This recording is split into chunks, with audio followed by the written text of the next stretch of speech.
lesson. Well, first of all, congratulations to all of you. You guys have done a great job, or rather you are doing a great job. You're learning English and you've covered all the basic stuff in English. You know your sentences and we're very happy about that. But now I think it's time to take your language skills to the next level, a notch higher. Yes, don't you want to? Of course you should, because it is imperative to understand the various aspects of sentence, the different types of sentences, so you can use them and you can understand when others are using those sentences while speaking to you. I'm sure you don't want to be lost wondering, what did he try to say? I mean, that is not something that I know of. Of course not. You shouldn't go through that. So, this is what today's lesson is about. But before we begin, I'd want you, or rather I'd request you to subscribe to the channel. Just click there and press on that beautiful bell icon there. Come on, quickly. And well, if you've done it, please ask your friends to do it and you will get notified about all the upcoming lessons. Alright? Well, let's start today's lesson. Yes, it's about active and passive voice.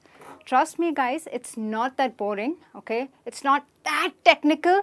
It's very simple, but it is important for you to stay on and watch the entire lesson till the end, because I have certain things where you may get stuck while using active and passive sentences, but I'll cover that in the end. So hold on, wait and learn, okay? Let's start. To simplify this so-called perceived, complex lesson, I have chosen to only cover the present tense today, okay? So we'll go tense-wise, so there is no confusion. So let's start.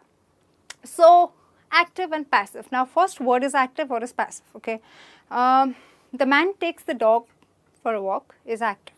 Simple, you know that it's basic simple sentence. But supposing I want to generate some curiosity and I come and tell you, I've been told that Daniel and Samantha are dating, okay? So, I have generated that curiosity because I have not told you who's told me that, right? I've just told you I have been told. Do you know who's told me? Of course not. And I don't want to tell you who told me because someone has asked me not to say their names or tell others that they have said it. So, let's see how we can generate curiosity or speak even more effectively in English.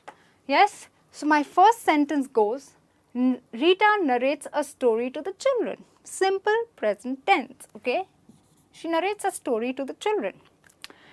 Now, she is the doer of the action or the subject, what you may say so. And we have an object. You all have learned this in simple sentences. So far, you have a subject, you have an object, you have a verb, okay?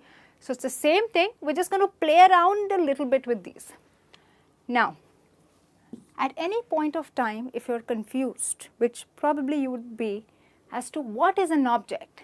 An object is a person or thing on which action is done, okay? It is not the last word of the sentence. This is not the object. If I say Rita narrates, is she narrating the children? No, she's narrating a story. So, you need to understand, the minute you are confused, ask the question what. Rita narrates what, okay? And you have your object here. Fine. So, let's put this in a better way, or rather in a little complicated way, which is not that bad. A story, okay? So, I've made the object into a subject. So, this has become my new subject. A story is narrated to the children by Rita, okay? Remember, you do not change the doer of the action. So, Rita is narrating, the children are not narrating. So, Rita still remains the narrator. How do you still sustain her as the doer? You add the word by, okay? So, subject becomes object, object becomes subject. Now, my verb is in the present tense, narrates. When I put it in the past tense, when I put it in passive voice, I will put it in past participle, not the past tense, that's past participle. So, narrated is the third form or the past participle, okay? But friends, you have to remember that you cannot change the tense, okay? It will remain in the present tense. So to keep it in the present, I use the word is. A story, because it's one, okay? A story is narrated to the children by Rita. Simple.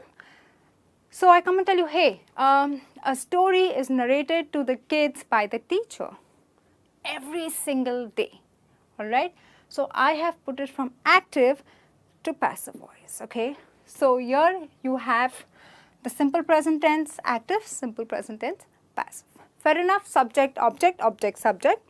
The verb goes in the past participle form and you add a supporting verb to maintain the tense, okay, of that particular sentence. Let's take a look at the next example in present tense. The doctor is treating these patients, okay? So imagine we're talking about here the doer, simple sentence. I mean simple in the sense means easy, but it's a present continuous, okay? You have the present continuous tense here, is treating these patients. So imagine you and I are walking into a hospital and I'm like, these patients are being treated by the doctor. And you'll be like, what? Yes, that's the passive voice. So hold on. Is treating who? Who is the question, or treating what? In this case, who, because they are people. You have the object. Fair enough? Okay. So you have these patients. Object becomes subject. So you have the new subject here. Okay. Are being treated. Now, let's go step by step. Treating is the verb. Put it in the past participle form. Okay. Fair enough. And because it is in the present continuous tense, you cannot change it. So you say are being. This being, B-E-I-N-G, which is a present continuous form of the verb be, is used in passive voice because to maintain the continuous form. And you have are being, because I can put were being, will, or you know, you will get confused because it could be the past tense, it could be the present tense, but here it's present, so you need to put a present verb.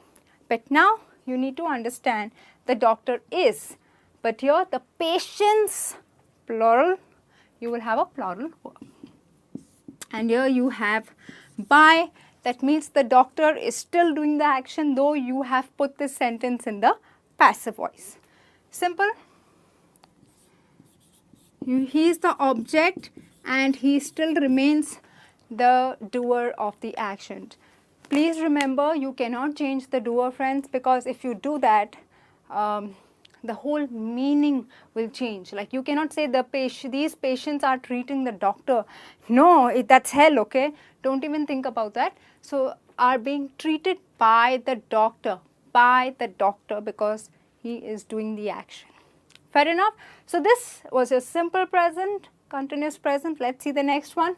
Oh, we have a present perfect tense. The students have played this game. Students are doing the action, subject plus doer, okay. Doing what? What are they doing? Okay, they've played what? The game, object, okay. The tense is present perfect, have played. Now, played is already in the past participle. Great, the job is done here, okay.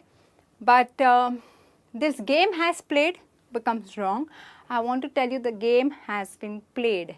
So here we put been, okay, in present perfect, okay, passive. So you got to remember these small things, okay. So you have this game has been played by the students. I have followed the same rule. I have made the subject the object here by, okay. You have a new object. This game has become the subject, but has because one game, okay. I can't say this game have been played.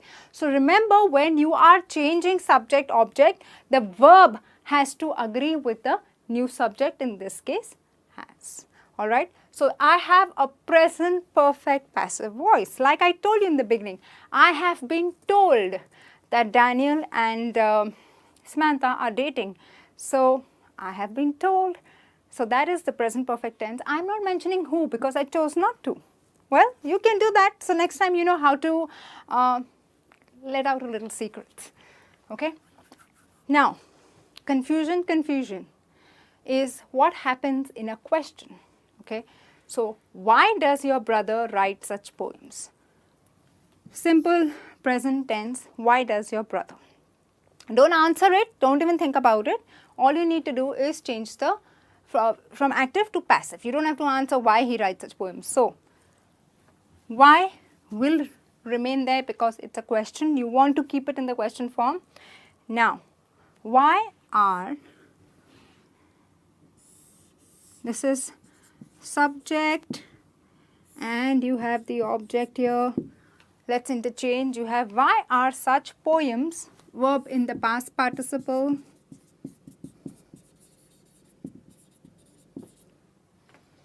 Okay.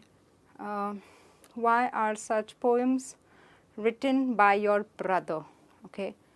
I have maintained the tense, subject becomes object, object becomes subject. Now supposing, let's take the same situation, I'm a bit annoyed or I'm a bit upset about your brother writing such letters and I don't want to offend you, okay, so I don't want to tell you your brother. So I come and say, why are such poems written? Okay, I can just say this much. I don't want to hurt you, I don't want to take his name and be mean or sound belittling. So I say, why are such poems written? So, well, that's how you use a passive voice, that's how you generate curiosity, that's how you speak less offensively in a dicey situation. Okay, so that's what you do in questions.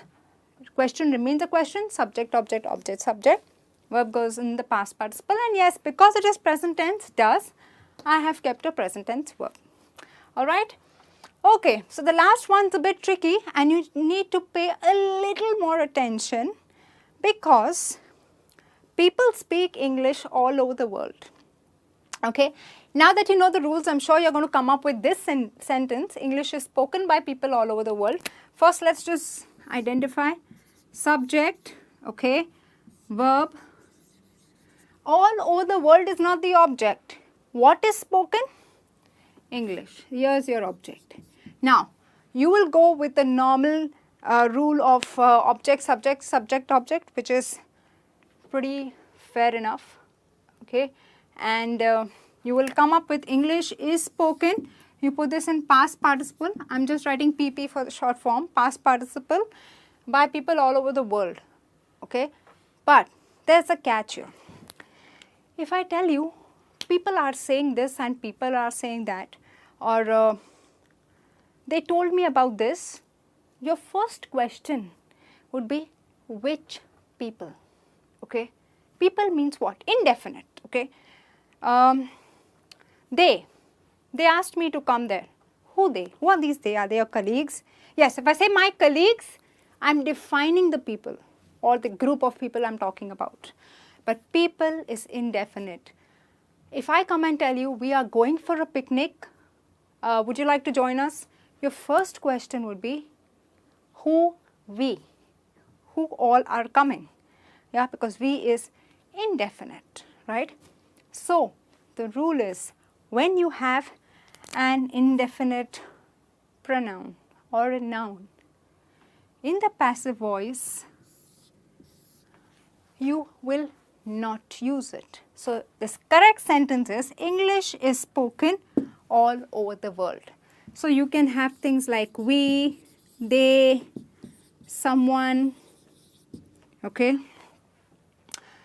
people, okay. So you have various indefinite nouns and pronouns. When in passive voice, you will not use by the people, by someone, by us, okay. Generally, the rule is you do not use it. You have the new subject and the verb in the past participle with the supporting verb. In this case, it is. So English is spoken all over the world, full stop. So remember, there are always some exceptions to the rules, and you've learned 2 exceptions today, or rather 1 exception, because this is really important. Well, That brings me to the end of active and passive voice only present tense. Now I'm sure after a little practice you can go out and use or rather speak in the passive voice, generate curiosity, sound less offensive, and take your language to the next level. Well friends, thank you for watching. I'll be back soon with a new lesson. Till then, take care and bye.